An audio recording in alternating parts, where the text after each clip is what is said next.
ना सुनने की अगर क्षमता तुम अपने अंदर नहीं रखोगे तो तुम भी ना बोलने की क्षमता अपने अंदर से खो दोगे। एक बार पे एक ही चीज़ होगी, या तो ना सुनने की और बोलने की क्षमता होगी, या ना सुनने की और बोलने की क्षमता नहीं होगी। यदि तुम अपने किसी भी परिचित से, चाहे वो दोस्त हो या परिवार का हो या कोई भी दूसरा परिचित हो, उससे कुछ सहायता चाहिए तुम्हें या अपना काम निकलवाना है, तुम उसे बोलते हो। अगर वो तुम्हें ना बोल दे तो तुम आग बबूला हो जाओगे। तुम बुरा बुरा सोचने लगोगे उसके बारे में। तुम सोचोगे कि ये तो दोस्त था या अपना था, परिचित था, ये अजनबी की तरह से बर्ताव क्यों कर रहा है, ये दुश्मन की तरह से क्यों बोल रहा है, ना क्यों बोल दिया इसने मुझे ना बोल दिया। ध्यान रखना, ये भावना जो तुम्हारे अंदर जगेगी उस व्यक्ति के प्रति जिसने तुम्हें ना बोला है, ये तुम्हारे अंदर का अहंकार है।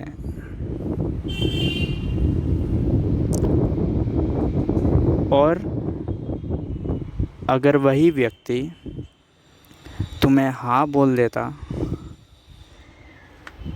तो तुम खुश हो जाते। तुम अंदर ही अंदर अपने अंदर भाव लाते कि यार ये तो काम आ जाता है, मदद कर जाता है। वो खुशी भी तुम्हारे अहंकार को ही मिल रही है उस समय भी।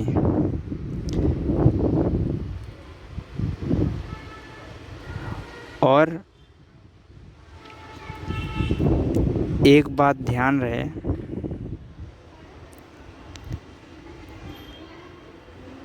एक बार ये भी देख लेना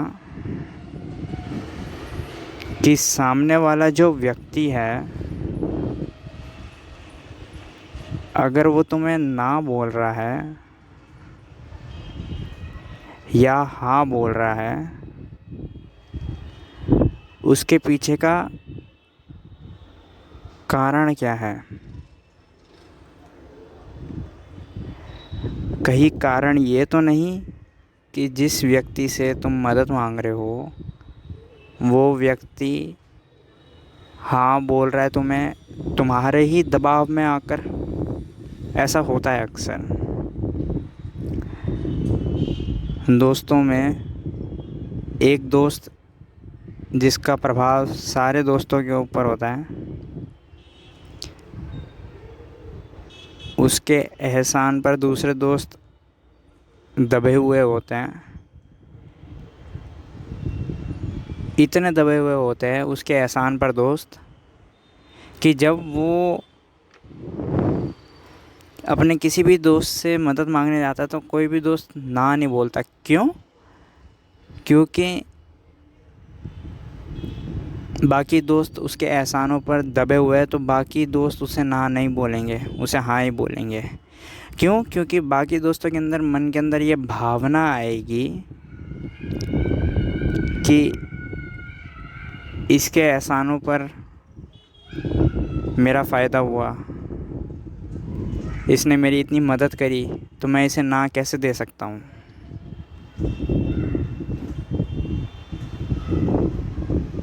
तो अगर वो जो प्रभावी दोस्त हैं उसे अगर हाँ मिलती भी है बाकी दोस्तों से तो वो हाँ बाकी दोस्तों के स्वेच्छा से नहीं निकलती, वो हाँ प्रभावी दोस्तों के एहसान से निकलती है।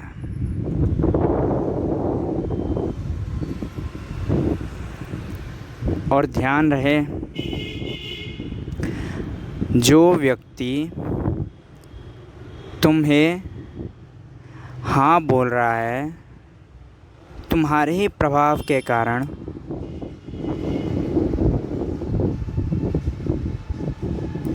तुम्हारी ही ताकत के कारण, तुम्हारे ही पैसों के कारण, कभी कभी ऐसा होता है कि एक दोस्त सबसे ताकतवर होता है, ताकत बल बहुत होता है उसके अंदर। तो बलशाली जो दोस्त अपने बाकी दोस्तों से कभी भी मदद मांगता है तो बाकी दोस्त डर के मारे ना नहीं बोलते उसे, बाकी दोस्त हाँ बोलते हैं काम के लिए उसे, जब भी वो बलशाली दोस्त मदद मांगने आता है। उसके पास पावर होती है। अगर बलशाली दोस्त को कोई ना दे दे बाकी दोस्तों में से तो वो तो उसे वहीं पे पेल दे। इस डर के कारण बाकी दोस्त कभी उसे ना नहीं बोलते हैं किसी भी काम के लिए। तो अगर तुम्हें कोई भी परिचित व्यक्ति या दोस्त या कोई परिवार वाला या अन्य व्यक्ति अगर तुम्हें किसी भी काम मदद के लिए हाँ बोल रहा है, तुम्हारे प्रभाव में आकर, तुम्हारी ताकत के डर के कारण,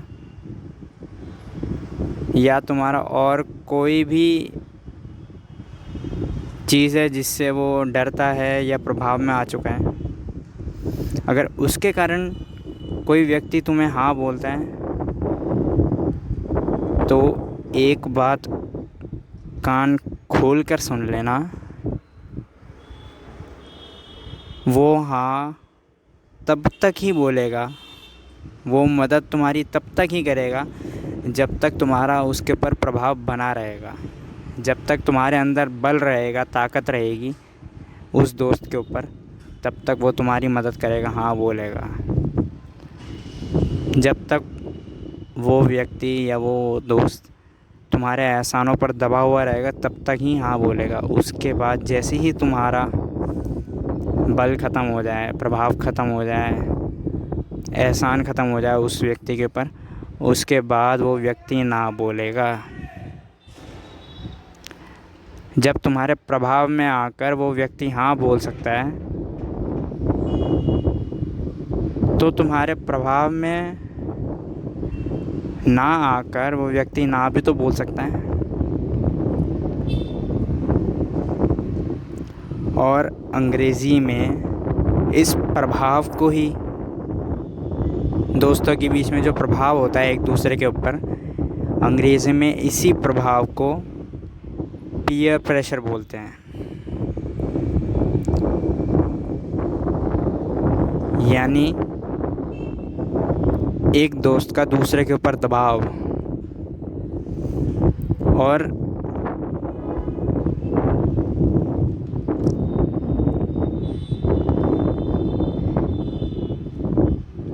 ये तो हो गई एक बात। दूसरी बात, जब कोई व्यक्ति तुम्हें किसी काम के लिए हाँ बोलता है तो ये एक मनोविज्ञान है कि जब कोई तुम्हें किसी काम के लिए या किसी मदद के लिए हाँ बोलता है तो एक तुम्हारे अंदर अपने आप ही स्वतः एक धारणा बन जाती है कि इस व्यक्ति ने मेरी मदद करी, अगर ये व्यक्ति कभी मेरे पास मदद के लिए आएगा तो मैं भी इसे हाँ ही करूँगा।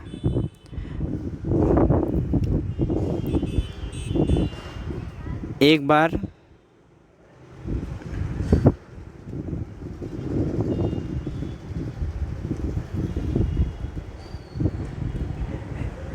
ली ने अपने एक दोस्त से मदद मांगी कि भाई मुझे स्कूटी चाहिए, आप दे देंगे? तो दोस्त ने स्कूटी दे दी और वो अपना काम करके आ गया। ली ने धन्यवाद दिया। अगले दिन उसी दोस्त ने ली से मदद मांगी कि ली,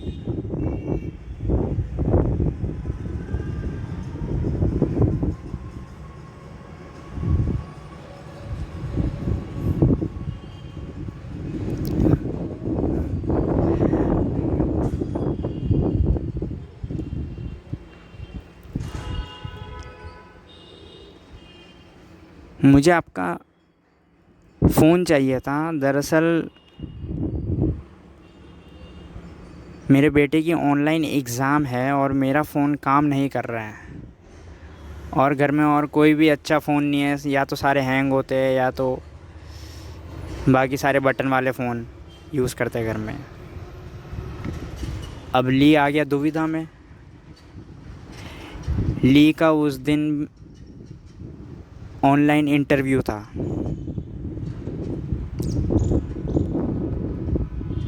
और एहसान में दबे हुए होने के कारण जो ली उस दिन स्कूटी लेकर गया था उसी दोस्त की, ली को अपना फ़ोन देना पड़ा। इनकार नहीं कर सका ली। और हुआ क्या, ली ने अपना ऑनलाइन इंटरव्यू का मौका गंवा दिया, ऑनलाइन इंटरव्यू नहीं दे पाया। इससे कहते हैं एहसान तले मर जाना। एक होता है एहसान, ठीक है, धन्यवाद देते हैं, और धन्यवाद देना भी चाहिए उस व्यक्ति को जिस व्यक्ति के ऊपर एहसान होता है, उसको धन्यवाद देना चाहिए जिसने एहसान करा है। लेकिन ली की तरह बेवकूफ़ी नहीं करनी चाहिए। एहसान है, ठीक है, स्कूटी का इस्तेमाल करा, लेकिन ये तो एहसान के तले ही मर गया। अगर ली का ऑनलाइन इंटरव्यू वो दे देता और इंटरव्यू पास हो जाता तो उसकी नौकरी लग जाती, उसकी करियर शुरू होता, उसका कमाई शुरू होती उसकी। लेकिन वो एहसान के तले मर चुका था। ऐसे ही तुम भी अपने अंदर एक सवाल पूछो, तुम्हारे पास ऐसे कितने ही अवसर आए होंगे जिसमें तुम ना चाहते हुए भी तुमने हाँ बोला होगा किसी को भी, या वो चाहे वो तुम्हारे परिवार का हो या तुम्हारा दोस्त हो या कोई भी अन्य व्यक्ति। क्यों? क्योंकि उस व्यक्ति का तुम्हारे ऊपर एहसान था, जो तुमसे मदद मांगने आया है या तुमसे काम करवाने आया है या तुमसे कोई भी चीज़ के लिए आग्रह करने आया है। तो मैं कहता हूँ, मदद करो, लेकिन एहसान के नीचे मर मत जाओ। एहसान होता है तुम्हारे ऊपर तो धन्यवाद दो, हाथ जोड़कर या किसी भी तरीके से, जिस तरीके से तुम्हें हाथ धन्यवाद देना है। लेकिन एहसान के नीचे मर जाओगे वो भी नहीं। इसलिए मैं तुम्हें कहता हूँ कि अगर तुम किसी व्यक्ति से मदद मांगने जाते हो, अगर वो व्यक्ति ना बोले तो एक बार ज़रा सोचना, पुनर्विचार करना, क्या वो ना बोलने से ही दुश्मन हो गया तुम्हारा? जो व्यक्ति तुम्हारा इतना अच्छा परिचित है या दोस्त है या परिवार वाला है या कोई भी अन्य व्यक्ति है, तुमसे इतने सालों से, इतने दिनों से, इतने समय से तुम्हारे साथ बातें वगैरह कर रहा होगा, तुम्हारा साथ रह रहा होगा, या तुम्हारा पड़ोसी होगा या तुम्हारा कोई भी, क्या वो एक ना बोलने पर तुम्हारा हमेशा के लिए दुश्मन हो जाएगा, हमेशा के लिए विरोधी हो जाएगा? एक बार ज़रा इस बात को सोचना या उसने ना इसलिए दिया होगा क्योंकि उसका ऑनलाइन इंटरव्यू होगा ली की तरह, या ऑनलाइन इंटरव्यू जैसा कुछ उसका ज़रूरी काम होगा, इसलिए उसने वो ना दिया होगा।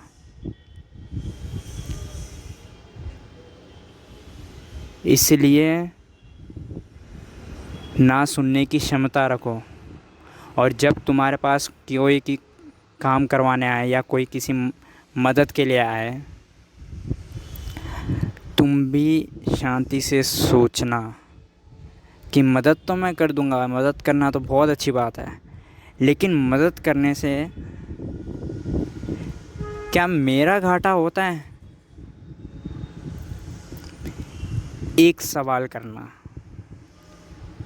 अगर तुम्हारा घाटा नहीं होता है तो आराम से मदद करना, प्रेम भाव से मदद करना।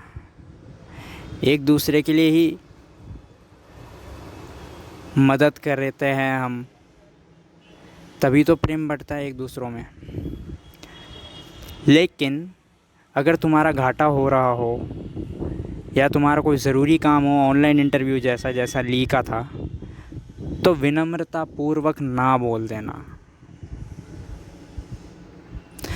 ना बोलने से तुम कोई दुश्मन नहीं बन जाओगे जो तुमसे मदद मांग रहा है, या जो तुमसे आग्रह कर रहा है, या तुमसे कोई काम करवाना चाह रहा है। ना बोलने से तुम कोई उसके दुश्मन नहीं हो जाओगे।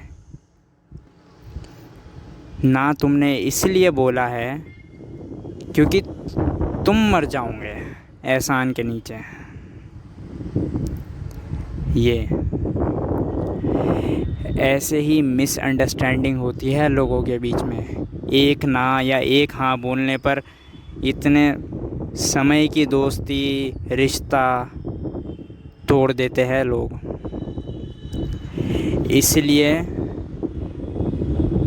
मैं कहता हूँ मदद करो, प्रेम भाव से मदद करो, लेकिन ली की तरह एहसान के नीचे मत मर जाओ। मदद करो जिसमें तुम्हारा कोई भी नुकसान नहीं हो रहा हो। हाँ, दूसरे का फ़ायदा हो रहा हो, नुकसान हो, उससे कोई लेना देना नहीं है। तुम्हारा नुकसान हो रहा हो तो तुम ना बोल दो विनम्रतापूर्वक। और तुम्हें भी अगर कोई ना बोले तो एक बार तुम अंदर ही अंदर सोचना, उसने ना क्यों बोला। क्या उसने ना इसलिए बोला कि दुश्मन बनना चाहता है? इतने समय से हमने बातचीत करी वगैरह, ये सब हुआ, क्या वो ना इसलिए बोलना चाहता है कि वो दुश्मन बनना चाहता है? या ना उसने इसलिए बोला कि उसका कोई ज़रूरी काम था? इसलिए मैं बोलता हूँ, अगर तुम्हारे अंदर ना सुनने की क्षमता नहीं है तो तुम्हारे अंदर ना बोलने की क्षमता भी नहीं रह जाएगी। तुम उस ली की तरह बन जाओगे जिसने सामने वाले से मदद मांगी, उसने हाँ बोला, तो ली के अंदर ही अंदर एक दबाव आ गया कि जब मुझे हाँ बोला उसने, तो जब ये मेरे पास मदद के लिए आएगा तो मैं भी हाँ बोलूँगा।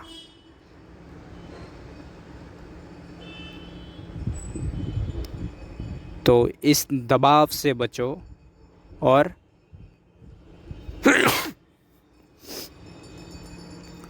खुद को जांचो, खुद को देखो। और एक हाँ और ना बोलने पर क्या कोई इतने समय का रिश्ता ऐसे ही टूट जाएगा हाँ ना बोलने पर? इस बात को भी सोचना, चिंतन करना, मनन करना, विचार करना। तुम्हें खुद से उत्तर मिल जाएगा। इसलिए जब तुम्हें कोई हाँ बोले तो इसका मतलब ये नहीं है कि जब वो तुम्हारे पास आए तो तुम भी उसे हाँ ही बोलो, तुम ना भी बोल सकते हो। अगर तुम एहसान के नीचे मर रहे हो ली की तरह तो तुम ना भी बोल सकते हो।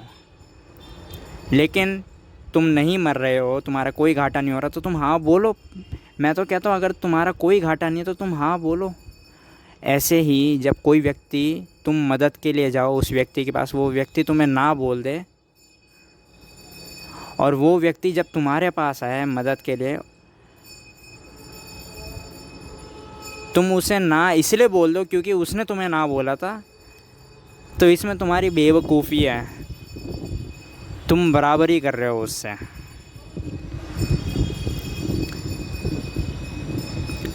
तुम भी उस व्यक्ति की तरह बनना चाहते हो जिसने तुम्हें ना बोला। तुम्हारे सोचने में उस व्यक्ति ने ना इसलिए बोला क्योंकि वो